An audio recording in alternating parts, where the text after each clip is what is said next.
Dan Rodricks is here. We're going to continue on, even though we're 20 minutes into this. Yeah.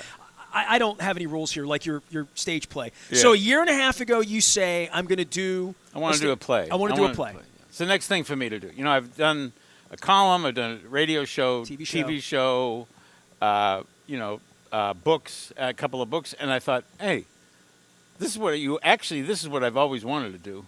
Well, you bring in your malaprops, which has always been a part of your thing, into it as well. Brought this comedy at the end that, like, when I stopped crying through all of it, I started crying and laughing at the end. Yeah. And it's authentic. See, I think that's another thing about the stories that people like. True. These are all true stories. I'm not making stuff up, right? I'm not making stuff up. And the malaprops were all I collected them over the years. People would write to me and say, my aunt said this. It's not the heat, it's the humility. Baltimore ain't the heat, it's the humility.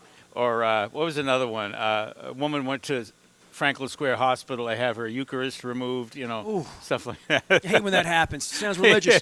Religious. Stuff like that. So I collect those, and they're always good for a laugh.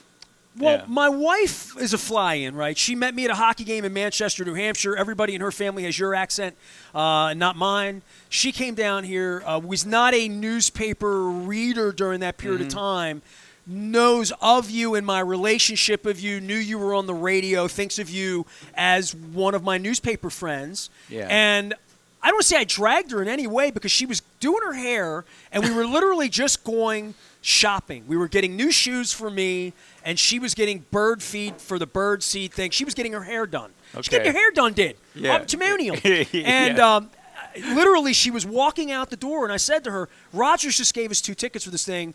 Do you want to go? Because that's when I went downstairs, and I said, hold on. I went back, yes. And she's like, yeah.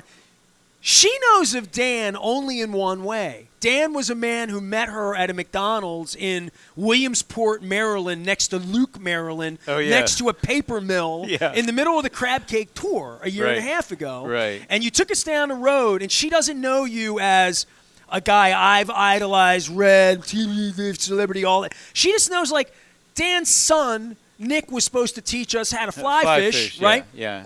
And you were my celebrity person on day 23 of my crab cake tour last year. Yeah. And you took her out in the water with waders on that you gave us and played in the woods. And that's hard to wade water, too. So you should ask her if you had credibility on stage because you're just the guy she fished with once. That's how she thinks of you. So how did she like to play?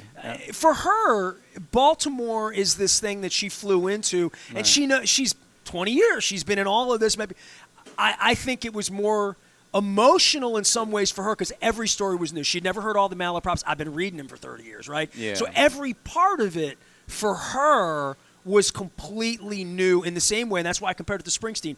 I read the book. When I saw the stage show, I'm like, 80% of these stories I read from the book, I see. right? Yeah. She didn't read the books. It was all new to her. Right. Both times it was new to her. The audience was, and I went to the first show, I turned around. People were sobbing. It was insane, man. Are you talking about Bruce or me now? You. I'm talking about you. Okay. You, Rodricks. Yeah. And I think there's an emotional chord that you hit that you clearly, when you were writing this, there were reasons you told these stories in the ways that you told them. Nestor, I mean, this was complete. What's the word? Not a long shot. That's not a good description of it. But I had no idea. Pardon the pun now. How this was going to go over. I really didn't know how people would react to this. Didn't. Will Schwartz had more confidence in it than I did. Did you have any test audience at all, other than Will? I mean, did you do a Thursday night thing for 28 friends and family, or no? No, I didn't even do it. We did table reads with the cast, and I welcomed their comments. And I got one important comment that was very helpful. But I trusted Will Schwartz, so you gotta. I wish you were here today. Yeah, I gotta get Will. You're coming on to Zoom soon. He's busy. He's still working. He's like the rest. He's got another job. He's got a gig. Yeah, but I actually trust his judgment, and then we just went with it. I trust my own instinct too, but I really didn't know how people were going to react to this. So All right, so let me go to current time. Dan Rodricks here from the Baltimore Sun. The show is Baltimore. You have no idea. What do you want to tell people about the next time it's coming out, other than following you on Twitter and whatnot? We will announce it soon. Some dates, I hope, for this. I think we'll use the same theater. It'll be. I was going to ask you to be at the Meyerhoff. Yeah. I mean, I like that theater, and I like being associated with that institution, the Baltimore Museum of Art. And bringing it was a people beautiful to night. We know we did that night. So you can get dinner there. 4:35. I got tickets. We're out the door in Towson. My wife had a 5 o'clock haircut. I went and bought shoes, bought some other things, came back, grabbed her at 6:05. She's BSing. I'm like, we gotta go. We gotta go. So we went. We ordered Ekabin. This is a perfect Baltimore night. Oh yeah. We ordered Ekabin. Tempura broccoli. Ooh, that's the best. Hold on. That's the best, isn't it? It's the best thing on earth. Literally. It really is good. So you have to eat it in the box in the car. It's romantic. So we pulled into an alley on the back side of Hamden. I got broccoli in a box with my wife. And I said, 34th Street, 6 blocks away, let's go. Right. We drove to 34th Street. We parked right in front of Rocket to Venus.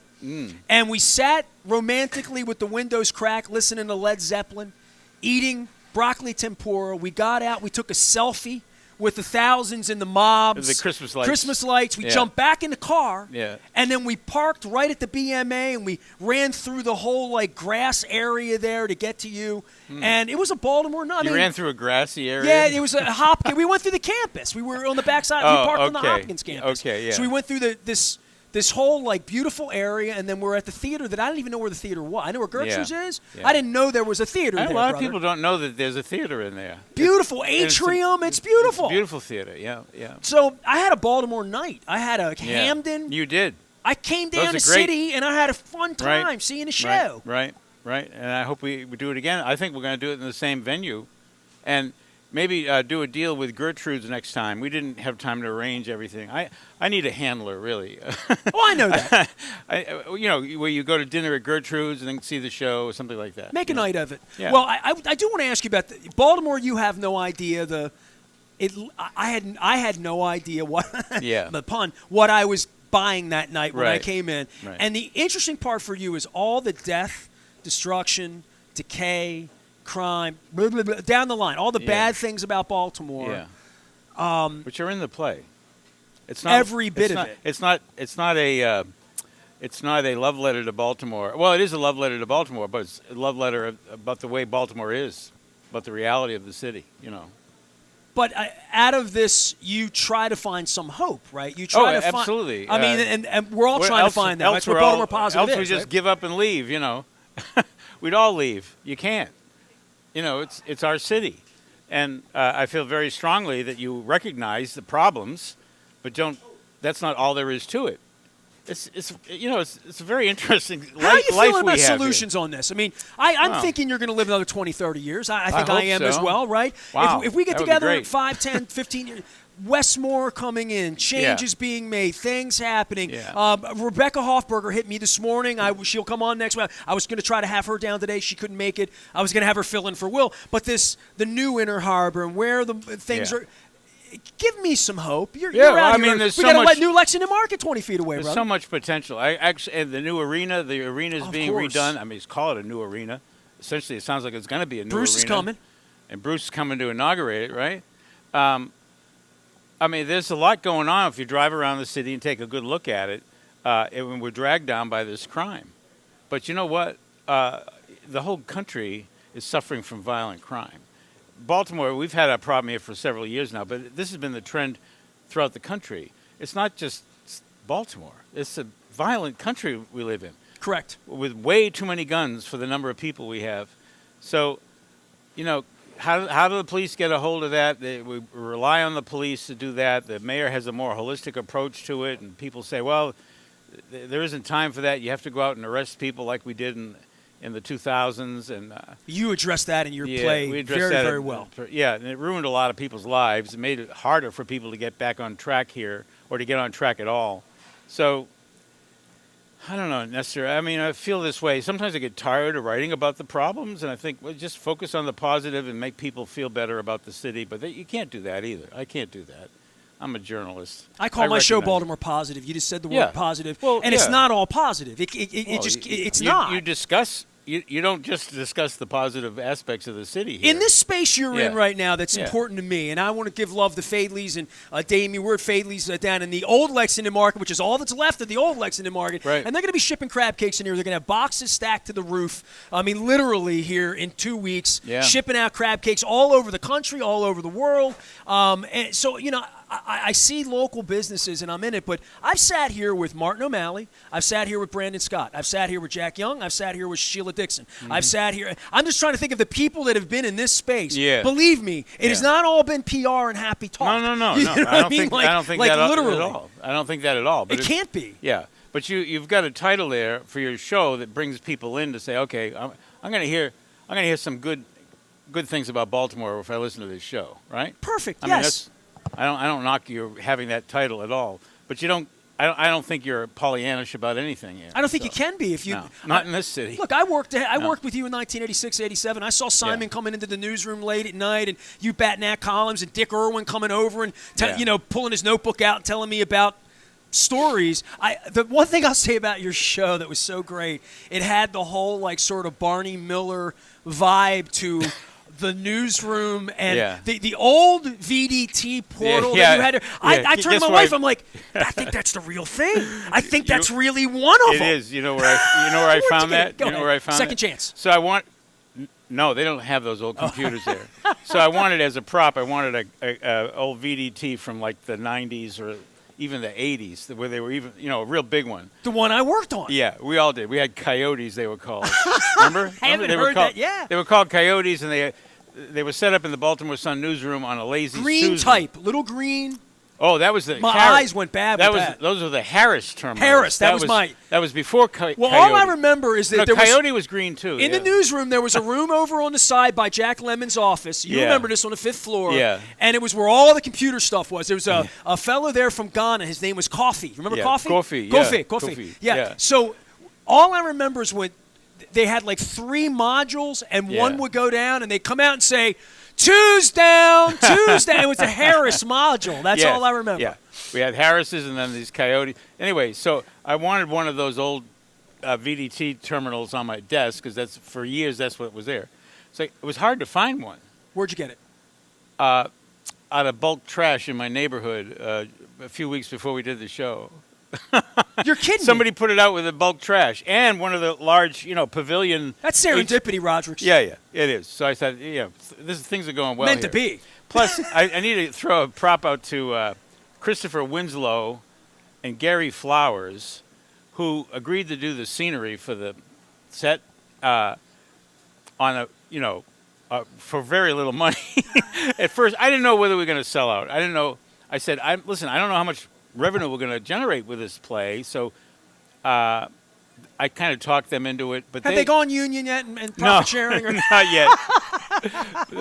But Christopher Winslow in particular, he got really carried away. I think he put about 200 hours into the painting the set. And Gary constructs sets for real professional theater, So I was lucky to get them.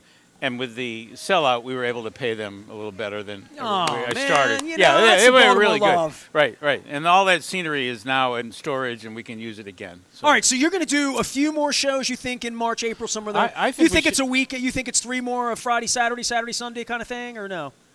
Maybe 4 shows. And then again, I think this has a nice holiday element to it. Beautiful, yeah. So maybe in December, do another short run and get people in the, use it to get people in the mood for the holidays in December. Well, makes a perfect holiday gift. Dan Rodricks is here. We're at Fadley's. Sometimes I feel like I'm just hanging with my man Dan. It's all brought to you by the Maryland Lottery. I got some Raven scratch-offs to give away. Dan's going to get one. Goodwill and, of course, our friends at Window Nation. We're at Fadley's. We will be celebrating my 31st year in Baltimore radio. On Tuesday's my 31st anniversary, December 13th, 1991. I went on the air with Kenny Albert at WITH, AM 1230, Big Band Radio. That's where you started. Allen Field, on Ken Jackson. WITH, AM 1230. Wow. 5 to 7. Where was that? Where did you go? It was in 5 Light Street, up on the 8th floor. Wow. It was above the McDonald's, right? Right. 5 Light in Baltimore, right at the corner. Right. And then we moved to the Lord Baltimore Hotel, and we became WLG 1360. Michael Hodes bought it, moved it out to the Hodes Allman Pessin Studios in the Sheraton North, and then I bought WNST in '98. I was going to ask I've been you, on the that air wasn't until 24 and a half years ago. Wow. Right. So it'd be my 25th year of owning NST next August. So how about that? So 31 years, and Thursday we're going to be at Costas in Dundalk. It's going to be a hootenanny. The Hammerjacks folks are coming. I was a part of the Hammerjacks documentary.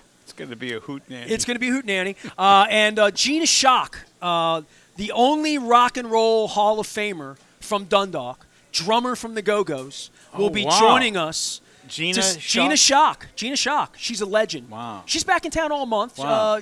Are the Go-Go's still around? The Go-Go's are very much around. They got the beat. Yeah. Okay. Oh, you thought they were on vacation? I lost track of them. So Eddie Lauer's going to be strumming with Gina Schock down at the Hard Rock as well. But we're going to be at Costas next Thursday. John Allen from Charm City Devils and Stone Horse is going to be joining me, one of my best pals, to celebrate 31 years. We'll have some crab cakes and some fun. We're talking shipping for all of our crab cake places. All right, so a little hope for Baltimore. Be bullish on Baltimore. Like, sitting next to me on a plane, we're flying O'Hare, and I said, "Yeah, you're from Baltimore. Oh, you're a reporter in Baltimore. That place.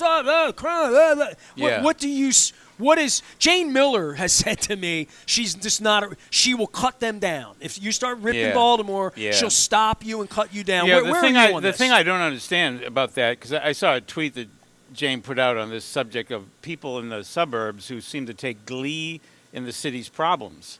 I don't understand that, because when you say you're out of town, you might be from Lutherville or Dundalk. But you're from Baltimore, too. Yeah, that's what you say when you meet a New England Patriots fan up in they still play in Gillette, right? They still play Foxborough. Foxborough. You say you're from Baltimore. You don't say you're from Dundalk. You don't say you're from Timonium. So I don't understand this attitude. That's really got to stop. And what I wish would happen more, we have some very progressive county executives, Johnny O, Calvin Ball, Stuart Pittman. I'm getting ready to write a column about those 3 guys. They ought to buy into the city, too. I think they do. I think Johnny does. I think they do in their heart. I've sat with them and looked in their eyes. There's a way to articulate that to the public, though. There's a way to get that across to the public more that I think would be very helpful. Also, people say, they think that sports is trivial or something. It's not. If the Orioles do better, if the Ravens do better, you hear people talk about Baltimore more, who live out in the suburbs and otherwise are ambivalent about the city or think it's a hellhole. Some people do. That you get more buy-in from people when they feel like safe, that they can come downtown. This reputation the city has for not being safe because of the homicides is really hurts the city. People are under the impression that if you come to Baltimore, you're going to get shot, And unfortunately, it does happen. There are shootings in the city, but you go to pretty safe places when you come downtown. I've lived here my whole life. I lived downtown 19 years. I've never, God bless, shake my hand, knock on wood. Yeah. I have same with me. Never. Yeah, I've had my car stolen twice, but years ago. I had my car broken into 3 times right in front of 501 North Calvert. It happens. Right? That's life, right? But how many people came to the Paul McCartney concert? Billy Joel, whatever, right? Was it Billy Joel? Yeah, Jay-Z, doesn't matter. Whatever it is. Football game. Yeah. Garth Brooks, whatever it is. People will come downtown. Yeah, and that arena that's being redone, renovated, they draw big crowds there over there. People say, "Oh, nobody goes there." It's not true. Reba McEntire, 14,000 people. Well, this spring when it opens, and I'm going to have the CFG Bank Arena folks on. I've gotten to know those folks and what they've done in Belmont, what they've done in Austin, what they've done in other places. Yeah. They're betting on Baltimore. Yeah, right. There's still a lot of people. All those cranes down in Port Covington, they're betting on Baltimore. The hospitals that are here, they're betting on Baltimore. And you and I still live here. We're still betting on Baltimore. And my kids, I feel both my son Nick and my daughter Julia have bought homes in the city, live in the city, work in the city. I saw Nick in a cameo role. Yeah, Nick had a cameo role. Well, he nailed his lines, didn't he? He did, did perfect. Dan Rodricks is our guest in an extended conversation with Fadley's doing a crab cake tour. Coffee is good. Coffee's delicious here at Fadley's. Hey, must be Rofo in the cup I think it's there. from next door, right? Yeah. Well, I'll get you some Rofo. He's got to do fresh I'm Royal Farms sponsor. I'm sorry. Royal Okay. Farms. Yeah. Well, I like Rofo. He likes Western Fries. Trust me, he does. I have a Rofo card. I had Max Weiss on this program down in Western Fries, and I won't have it. Yeah. I will not have you talk bad about Western Fries on this program. I like anybody. I like Western Fries. So Fries.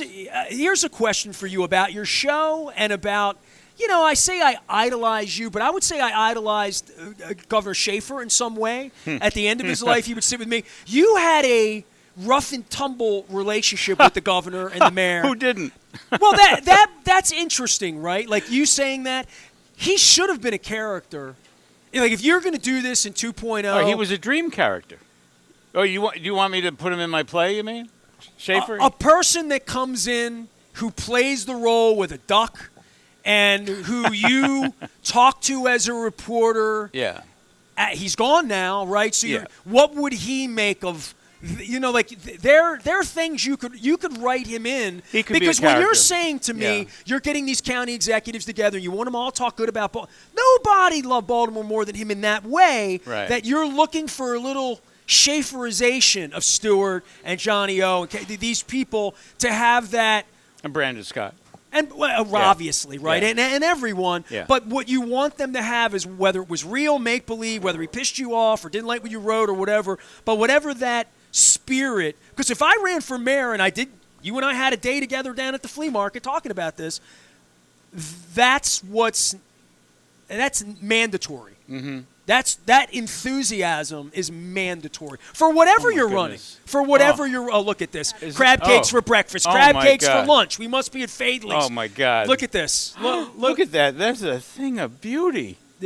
Oh my God! Happy holidays, Dan. That is a work of art. Happy holidays. Oh my goodness! What would Governor Schaefer think of this? This was his crab cake place, right? He'd say, "Eat it now. Eat it now, not tomorrow. Davey Eat it now." would tell you that Governor Schaefer sort of put I don't say on the map. I don't want to be disrespectful to your family, but elevated what you did outside of Lexington Market. Well, he loved it here. So So while I'm talking about him, if you were sperm of the moment, let's talk sperm of the moment, okay?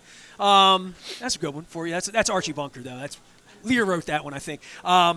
these are for Fried oyster. You ever had a fried oyster here? It's about to change your life. So Governor Schaefer, if you wrote him in, or Mayor Schaefer wrote him in, if I put you out in a cabin and get you Jack Torrancing on a 9-minute vignette where Governor Schaefer comes in from the crowd onto the stage and says, Rodricks, you're, like that would be.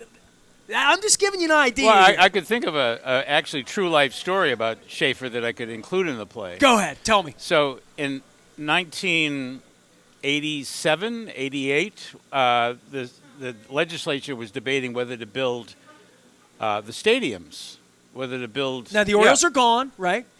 The Ravens are. The Colts are gone in '84. The Colts are gone, and the Orioles Schaefer, don't have Camden Yards. So we're in that middle. Schaefer period. was elected governor in '86. He took office in '87, and by '88, the legislature is talking about bond issues for True Stadium, right? For Camden Yards and for the football. Ken Cook was trying to build in Laurel.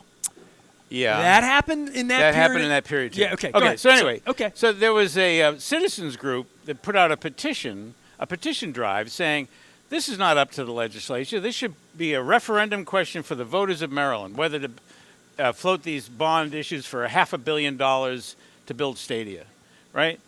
And Schaefer didn't like that. He just wanted this thing to be approved by the legislature. Well, he knew he wouldn't get a vote anywhere east or west of, right, literally west of Ellicott City possible. Or east of where the water is, it's right? Possible. Literally, right? Okay. So there was a ruling by a judge in Anne Arundel County that said that, yes, this could be put out to referendum, and this petition drive is certified, something like that. It was a ruling by Judge Teamy in Anne Arundel County. Well, this was like late August, early September, approaching Labor Day. Judge Teamy puts out a ruling saying this petition drive can go forward to challenge the stadia, and we were having tremendous thunderstorms for like 3 days in a row.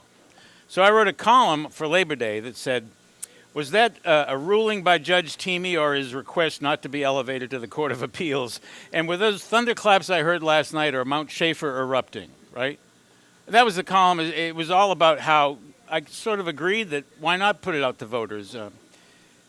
It was Labor Day. You had Don Donaldo'd okay, him for a decade at this point, right? Yes. Maybe? Okay. Yeah. All right. Yeah, All right. yeah. Fair enough. All right. So it's Labor Day. I'm not at the Baltimore Sun. I have the day off. There's hardly anybody at the Sun on Labor Day, just a short staff. We had answering machines in those days, not voice messages. Sure. Answering machines. Next day I come to work, I push the button for voice messages. Mr. Rodricks, this is Sergeant Knuckles in the lobby at the Baltimore Sun. There's what's your name, sir? Governor Schaefer here to see you. So, yeah, it was pretty funny. He came looking for me. He broke away from his He thought state you'd just police. be hanging there on Labor Day. Yeah, he was very upset with me with his column, and I was just having some fun with the guy, you know. He had no sense of humor. His skin was thinner than, Why? Oh, he just the way he that's was. the way he was. He was a dream character, really. To please everybody. I thought Well, yeah. Dan, you got to eat this. I know. Dan Rodricks is here. He's gone. Like, Baltimore, you have no idea. Dave Etlin's going to be my next guest. Davey Hahn's here. David Etlin. Wow. Well, let me Yes. say this. I Yeah. ran into Mr. Etlin in the lobby leaving your Yeah. production. We had some and I Sun said, alumni there. I'm Yeah. going to try to get Dan next week to Fadley's. Do you want to come if he can't make it? And next thing I know, I have Dan and I had Will. Then I lost Will. Then I got Dave. So all that's going on. And Mr. Etlin, we have breaking news. Mr. Rodricks says they're going to be reprising this fine stage production yet again at the BMA at some point into the spring. I hope so in the spring. Well, you'll be hearing about it. All right, I'm going to go eat some oysters Thank while you, they're Nestor. warm. Thanks for having me on today. I love this guy, Yeah, Dan Rodricks. thank you Happy very holidays. much. We got crab cakes Thank here. you. Look at this. We're at Fadley's. It's all brought to you by our friends at the Maryland Lottery. Got some Raven scratch-offs given away. Not open yet, but we're going to be opening doors down here. And certainly the door is always open to ship some crab cakes here. Damien will be talking about that. Our friends at Goodwill remind you holiday shopping, holiday giving. It's important, and they're opening the XL Center next year as well as our friends at Window Nation. I left my floppy hat in Costas 2 months ago. I don't have my Window Nation floppy hat, but our friends at Window Nation, 866-90Nation. Buy two, get two free, 0% finish. I got new windows August 8th in the middle of the crab cake tour. Yeah. I can't brag about windows, and they're on my spot. Like, my place is warmer. Yeah. It's better. Yeah. It's just my other windows were 39 years old. It was time. 866-90Nation. Can I say something about Goodwill? You can say anything So you want about the Goodwill. deal in my family this year is that we're not giving anybody a new present. Okay. We're doing recycling. You have to find something cool at Goodwill or Second Chance or someplace Perfect. like that as a gift. That's the rule in my family. We're recycling. So I have to go find something for my son and my daughter, my wife, in a secondhand store. But I'll find something. So this is interesting for your play. You said to me, we're friends, right? And I'm like, yeah, we've been friends a long time. How did it go on stage or whatever? And I'm like, we've been friends a long time. We've fished. We've had lots of coffees together. We've talked deep conversation. I knew nothing about your family until I saw the show in that way. I knew your father's name. I knew your mother's name because you refer to her and your peppers and onion, like all of that stuff, right? So I know you a little bit, but I didn't know fire and the Christmas thing and the Christmas train story. You blew me up on the Christmas train story because, Dan, I've been on the radio give it away too much now. 31 years. People come up to me and give me gifts. Like, they give me beautiful things. You know what I mean? Yeah. And that's you tore me up. There's a lot with of good the train. people in Baltimore. You tore me up. A lot of good people here. There are a lot of good people here, including the folks at Fadley's. David Etlin's going to be here and still editing everything I do, making sure that my punctuation is tight and my usage is proper. I love Dan. He'll be doing the show. You can follow him anywhere, and, of course, at the Baltimore Sun. And we're at Fadley's. We're back for more. It's Baltimore. This was so freaking Baltimore positive. For more right after this. Stay with us.